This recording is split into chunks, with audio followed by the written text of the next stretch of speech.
Well, hello everyone. This is Dr. Amigues, your friendly rheumatologist and host of the Unabridged MD podcast. This is another episode, and today we are bringing on one of our favorite guests, Dr. Dana Gibbs, who is specialized in hormone and hormone health. And particularly, we have been asking her a lot of questions on thyroid since there is such a link with rheumatologic disorder. Dr. Gibbs is available, and you can find her at danagibbs.com, www.danagibbs.com. Am I right? And DanaGibbsMD.com. I'm sorry, MD, absolutely. Medical doctor, DanaGibbsMD.com. And we'll put all of this in the show notes. And I highly recommend you see and you listen to the previous episode with Dr. Gibbs. It was one of our favorite episodes. Dr. Gibbs, thank you so much for being here. And we were talking before the recording about the importance of stress and how stress can impact thyroid, the thyroid health. I will say, just for the patients who have a rheumatologic condition, is that we all know, and all my patients know, that stress definitely impacts their joints as well as all of their systems, really, like they have a lot of fatigue and so on. Tell us more about this link of stress and thyroid disorder. Sure, absolutely. So there are actually a couple of links. So most of my patients, I would say 85–90% of my patients have Hashimoto's disease, which is an autoimmune disease, but it's not really a rheumatologic disease because it doesn't do anything to your joints. But it does attack your thyroid gland. And so it's one of the most common reasons why people don't have good thyroid function or need to end up on thyroid medication eventually.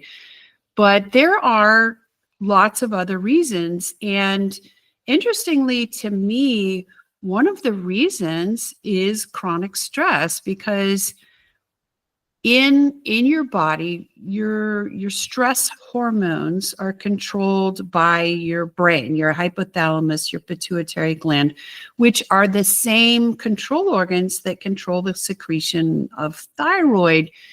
And it's kind of a seesaw. If you're creating and secreting a lot of stress hormones, it actually pushes down your thyroid function, and it's a survival. It's a very primitive survival function. If you're under an extreme amount of stress, for example, if your whole tribe is starving because of hard winter, then you want to push down on your metabolic function so that you don't starve to death. And there's lots of other reasons why you would want that to happen. Say you got very injured or you got very ill, your body, if you have a fever, for example, your body's going to burn up all your calories and all your muscles. And so it's a natural effect of having high stress hormones in your body, that it will suppress your thyroid. And that's great if you're actually starving or you're actually injured. But what happens in modern life is that we're kind of all stressed, and that cortisol, that stress hormone, is the same hormone that's trying to save your life when you're starving to death as when your boss yells at you, or you lose your job, or you have a fight with your husband, or you just have chronic stressful life. And it's funny how often when I interview a patient, it will turn out that they've had stress from childhood on, from infancy on. Maybe their parents were not getting along, were fighting, or maybe they were born very premature, or maybe their mom had gestational diabetes, or other stuff like that can really turn off and on genes in your body that determine how you handle stress, basically for the rest of your life. And I see that over and over and over again. People will come in with all these symptoms of hypothyroidism, And if I don't address their stress. Can you find the symptoms of hypothyroidism? So Of course. So the main symptom that almost everybody has is fatigue. Like sometimes just chronic, maybe it's mild, maybe it's just, I'm worn out every day after work, but it can be chronic and crippling. I have a patient that I spoke to last week. She had to quit her job and just stay home. She's so tired. She's afraid to drive her car. She's afraid she'll have a wreck. Things like that. And so that's one. And then needing to sleep basically all the time. I'm not talking about fatigue because you only get 5 hours of sleep a night. I'm talking sleep 10, 11, 12 hours a night and are still exhausted. Chronic pain, chronic muscle and joint pain is super, super common in hypothyroid. Inability to keep your weight under control is a huge one. And then another one that gets discounted a lot is memory and executive function problems. And the lay terminology for that is brain fog. And it's very, very similar to the brain fog that people get when they start into menopause. I have a patient just this week. She called me up and she said, "Doctor, I can think again. Oh my gosh." And she didn't even realize how bad it was. And, basically had to call me up and tell me that her brain was back online. And it was just like, wow. And that's something that I really see a lot, is that people don't even realize that their mental function is really impaired by the problems with their thyroid. But yeah, I mean, and the list of symptoms just goes on and on. It's your hair falls out, you're constipated, your nails are brittle, your skin is dry, you get puffiness in your face. There's all kinds of stuff that can go, and you don't have to have all of those symptoms. You can have one or two of those symptoms. Every now and then, the memory issues and the executive function issues will be the only problem somebody has, or that they recognize as real. And so, it presents a lot of different ways. Thanks so much. And you were saying that people who have a lot of stress with this association. So you were mentioning the stress related all of this. Thanks so much. Yeah. So stress can come from a lot of things. And some of the real modern ones that I see in hard driving professionals in particular are overwork, over exercise, calorie restriction, because they're like, oh, I need to lose weight, so I'm going to restrict calories. Your body sees that and thinks that you're under attack. It thinks you're going to die. And so it turns on this suppression of your thyroid in a couple of different ways. The first way is that it pushes down on your TSH. And, maybe I better explain what that is. So thyroid stimulating hormone is the brain signal to your thyroid gland. Okay, we need more. Let's do it. And if that signal gets cut off, then your thyroid numbers can be low, and that TSH number will also be normal or even low and not show any problem. That's a big problem, because most of the way doctors diagnose hypothyroidism is by looking at that TSH number. And very, very frequently, that's the only number they look at. And they go, oh, okay, your thyroid's fine, go away. And it's just like, wow. That's what happened to me. My TSH was always normal. Nobody ever looked at the list of symptoms that I had and said, oh, you have a thyroid problem. It was not recognized because my TSH was not out of that normal range.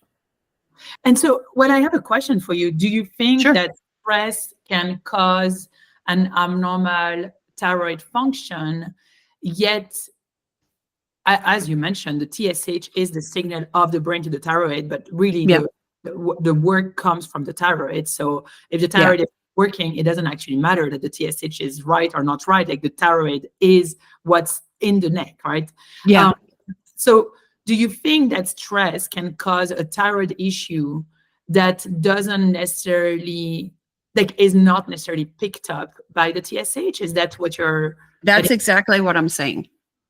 And there's more than that, because even if you have enough of the T4, which is the other more frequently measured thyroid hormone in your body, it can be turning your body tissues can be inactivating or getting rid of that T4 instead of making it into the active hormone.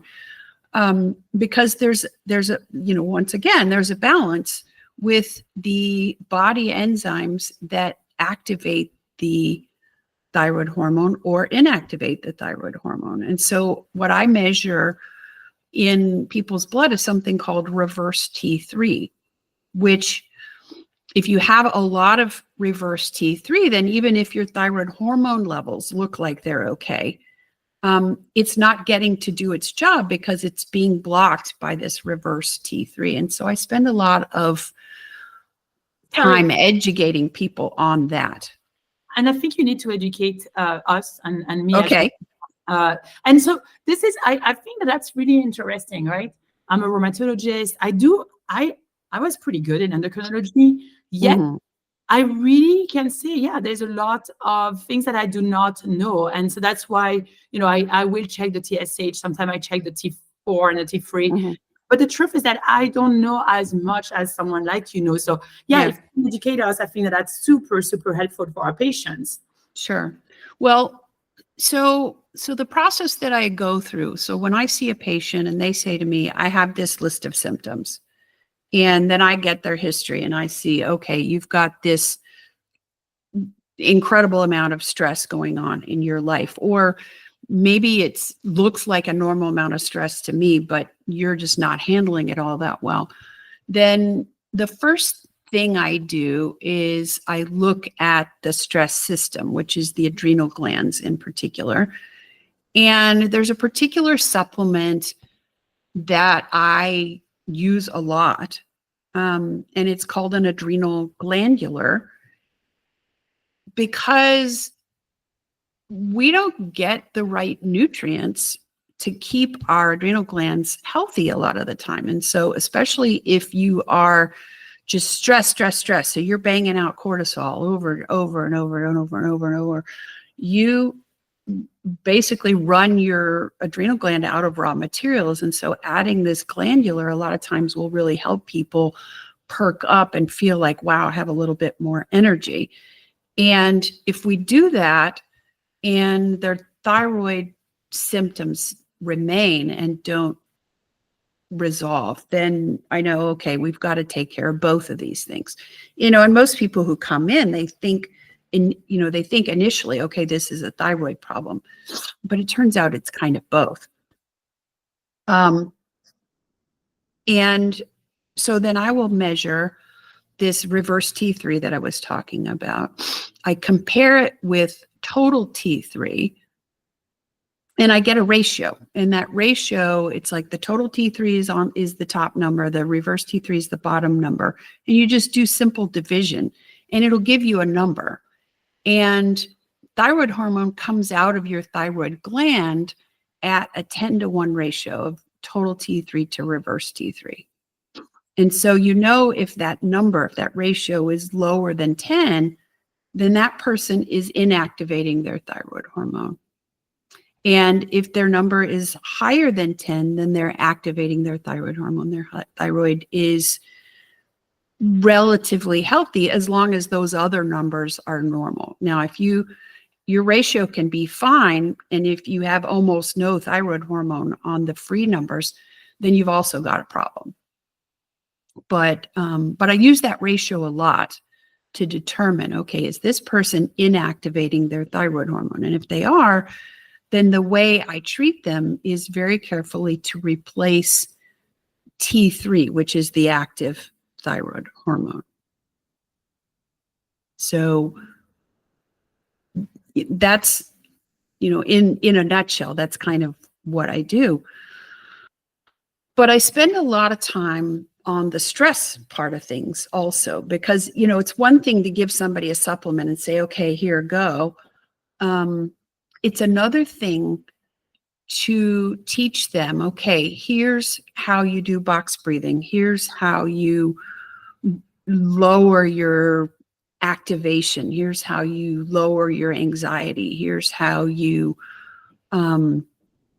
eat a more nutritious eating plan so that you can better handle the stress that you're dealt, because people's life situations, sometimes they can't change it.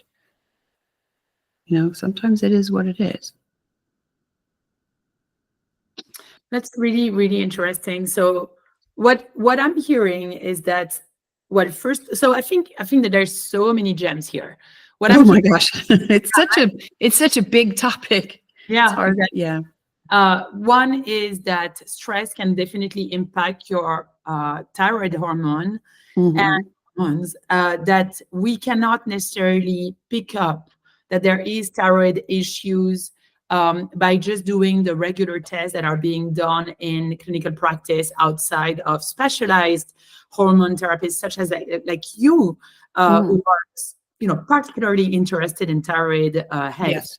Because I think that it's really important to realize that most endocrinologists deal with diabetes, pituitary issues, like basically big issue, and that when you're in the insurance system, you have to see a lot of patients and you cannot go into the details that you just described. So that's, number one. Number two, I guess.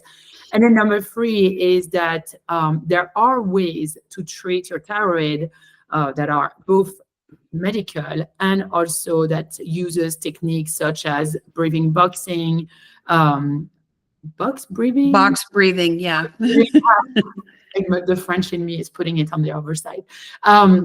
So box breathing, as well as probably meditation and things like that. Yes, so absolutely. That's wonderful. I think this is very, very helpful for everyone. I think that, it's funny, I was talking to a cardiologist, preventive cardiologist, just before this, and we were starting to talk about how to prevent cardiac issues. And it's clear, and I use this also in rheumatology, and it's more and more clear that, it's all linked, and stress is a very pro-inflammatory condition when it comes to the heart and the joints. Absolutely. And so it's kind of interesting, like you're doing meditation, you're doing box breathing, you're exercising, and you're helping not only your joints, but you're also helping your thyroid and your heart health. Yes. I think, that's something that I try myself to do, a meditation every day, at least for like 15 minutes, and box breathing in the same time. But I think it's just a reminder for everyone that there are things you can do, and you can, like, it's not all medication, and good for us is we do have access to medication. So yeah. Anything you want to add before we close this episode? And I'm absolutely certain you're going to come back for a Take 3. Yeah, sure. So, so we were talking about stress and how it affects the thyroid, but those are not the only two hormone systems. And so you have to keep in mind that your metabolism has a lot to do with insulin. And there's just so much evidence now that if your insulin levels are high because you're eating a diet that's high in processed food and high in sugar, that it's doing damage to your body. But the thing about it is that control is two ways. So if you are eating that high processed diet, it is raising your cortisol even higher, just the mere fact that you're eating it, because of the amount of insulin that you have to secrete to take care of all the sugar and carbs you just ate. So that's one thing, is that it's, there's even more linkages than we've talked about already. And then the third one is your sex hormones. And that's another thing that people really discount, and they don't talk about how much you need the sex hormones in your body to keep your joints healthy, to keep your brain healthy, to, there's just, it's more than just having a baby and feeling good about having sex. It's your whole, every system in your body. And if your stress level is high, not only does the thyroid get turned off, but the sex hormones can get turned off as well. And so it's just, stress is just so insidious. And it, like I said, it's meant to help us survive danger. And it's meant to help us survive war and famine and being a slave and all these things. It's a very, very primitive system. It doesn't differentiate between those kind of things, that we're actually going to die, and the ordinary stresses of our lives. So it really does behoove us to face our lives and manage our lives in a way that allows us to keep that stress under control. And if that means getting a coach to help you manage your thoughts, then get a coach. I mean, that's one thing that I have really become a huge proponent of lately, is every thought that runs through your head, you do not have to believe that thought. Just because your brain tells you, oh my gosh, it's going to be a terrible day just because I stubbed my toe getting out of bed this morning, doesn't mean you have to believe that it's going to be a terrible day. You can go, well, no, it might not be. Yeah, my toe hurts, but I can wrap it up in a Band-Aid and it'll be fine. I'm just making a trivial example there, but it's how you think about your situation is as important, or maybe more important, than your actual situation. Yeah, I love it. I think, that's the TEDx that I did. I think that it's all a matter of how we look at things. And Dr. Gibbs, I really want to have you back on the show and talk about this. Actually, we should absolutely talk about this. And I think the mindset and how it can maybe help our hormones is probably something that you definitely see. So we'll have you on the show back. For now, because the episodes are on the shorter side, we're gonna absolutely. Well, thank you so much. We'll have all of the information of where to find you. And again, if you haven't listened yet to the previous episode of Dr. Gibbs, it is on the On Average and Deep podcast. It's I think in 2023. And until then, thank you so much, Dr. Gibbs, and we will see you very soon. Bye. Thank you so much for having me. This was great.